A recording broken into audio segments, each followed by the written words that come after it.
Since today we're going to take chapter 2, section 4. Okay.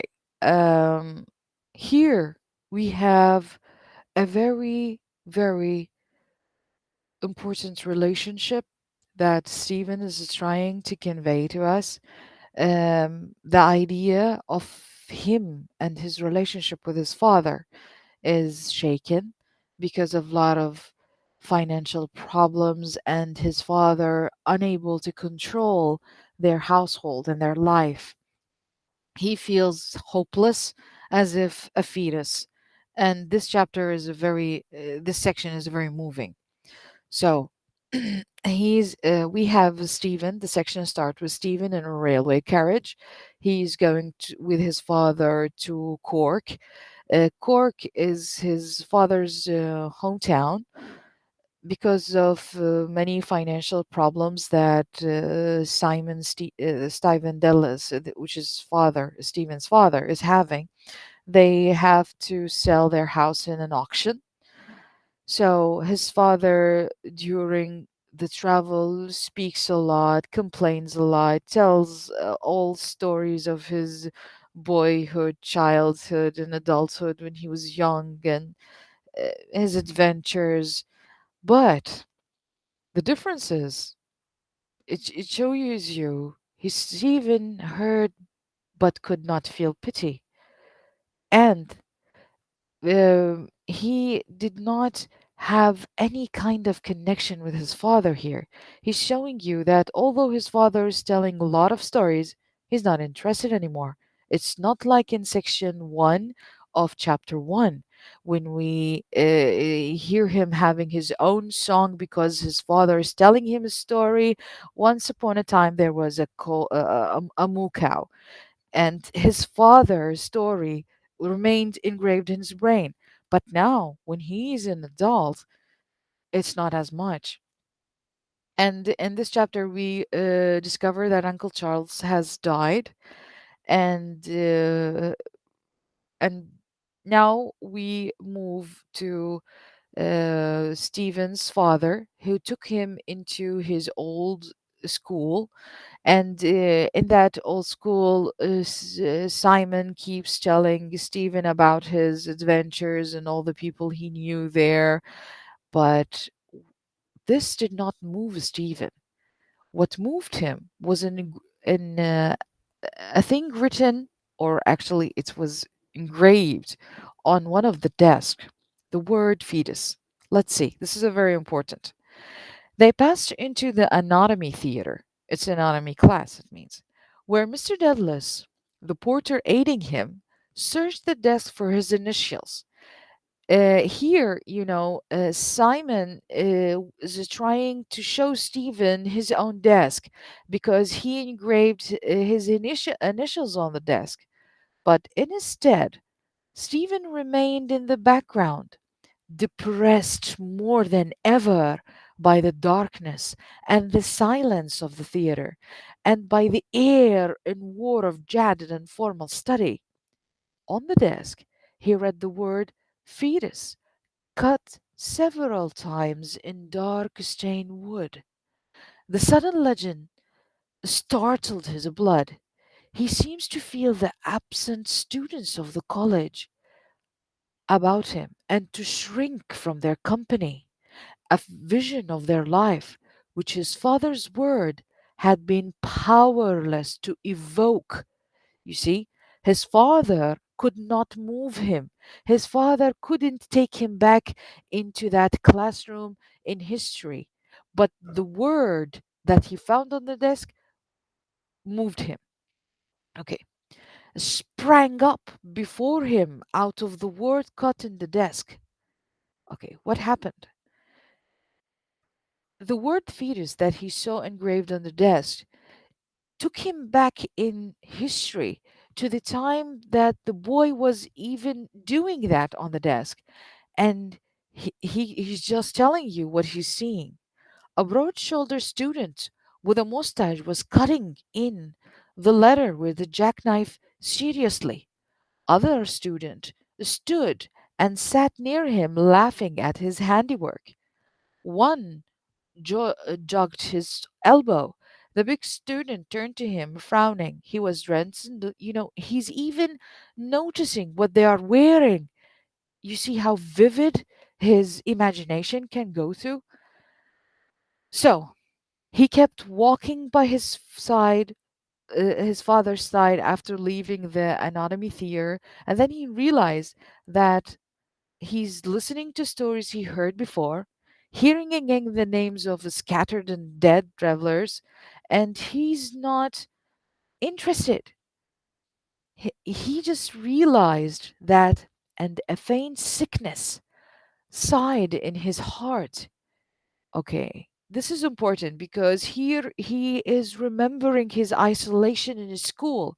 He's isolated here from his father. His father has a different interest, different life, but and the problem is at school he has the same differences. He recalled he recalled his own equivocal position in Belvedere. I'm sorry, a free boy, a leader, afraid of his own authority, proud and sensitive and suspicious, battling against the squalor of his life, against the riots of his mind. This is very important to show you how isolated he is. And then he moves back to the letters cut in the stained wood, the word fetus, on the desk.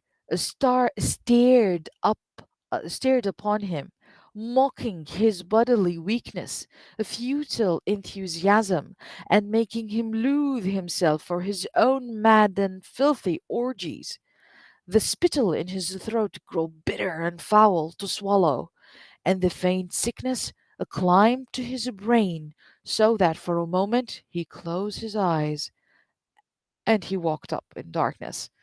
Okay, so he's just showing. I don't even have to explain it. It's just self-explanatory. Okay, mix with gentleman. His father kept talking and talking. He was about to sleep. He wakes up and he sleeps, and his father continues speaking. His father, the bottom line is telling him to mix up with gentlemen to turn out to be like him. But the problem is he doesn't want to be like his father. He doesn't. If mixing with gentlemen will make him look like his father, he doesn't want to be like his father because his father now he's drunk and he's ashamed of him and he doesn't know where to go to hide from him. So he's just telling you that his very brain was sick and powerless. He could secretly interrupt the letters of the signboard of the shops. By his monstrous way of life, he seems to have put himself beyond the limits of reality. He's talking about his father's way of life. Nothing moved him or spoke to him from his real world unless he heard it, an echo of inferiority cries within him. He could respond to no earthly or human appeal, dumb, insensible to the call of summer and gladness of companionship. Okay. And now he just thinks that if I'm going to stay with my father, I'm going to lose my personality. I'm going to lose myself. So he repeats slowly to himself, I am Stephen Dedalus. I am walking beside my father, whose name is Simon Dedalus. We are in Cork, in Ireland. Cork is a city. Our room is in the Victoria Hotel. Victoria and Stephen and Simon. Simon and Stephen and Victoria. Names. This quotation is very important. It shows you that he's trying to find himself amid all of this chaos that his father is causing him. So he goes back to all of his memory. He goes a huge flashback to Clongos and all the bullies that he faced in his life.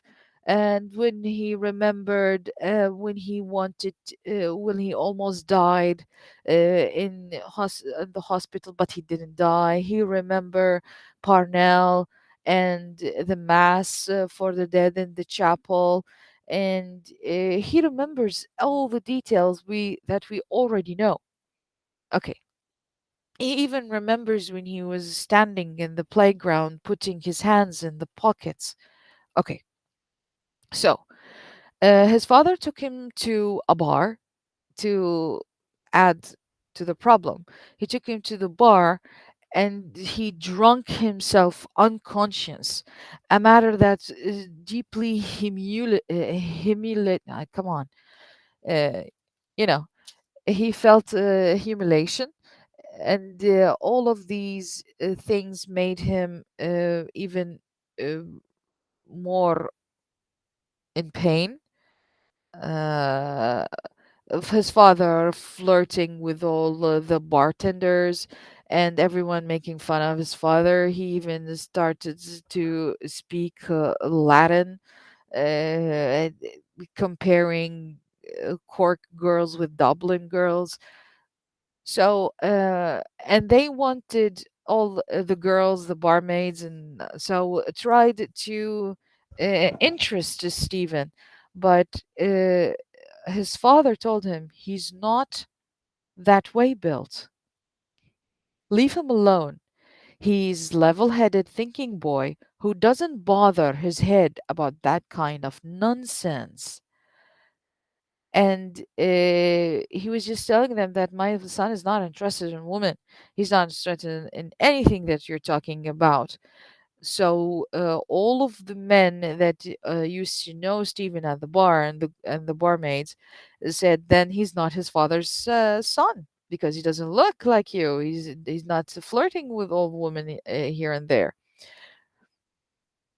And uh, here he has a realization. He discovered, looking at all those old people who are celebrating and singing, having fun and drinking, they are actually as old as you feel. And they don't feel old because they are young in spirit and they're having fun. His father isn't careless. Stephen watched the three glasses being raised from the counter as his father and his two cronies drank to the memory of their past, an abyss of fortune, or a temperament suddened him from them.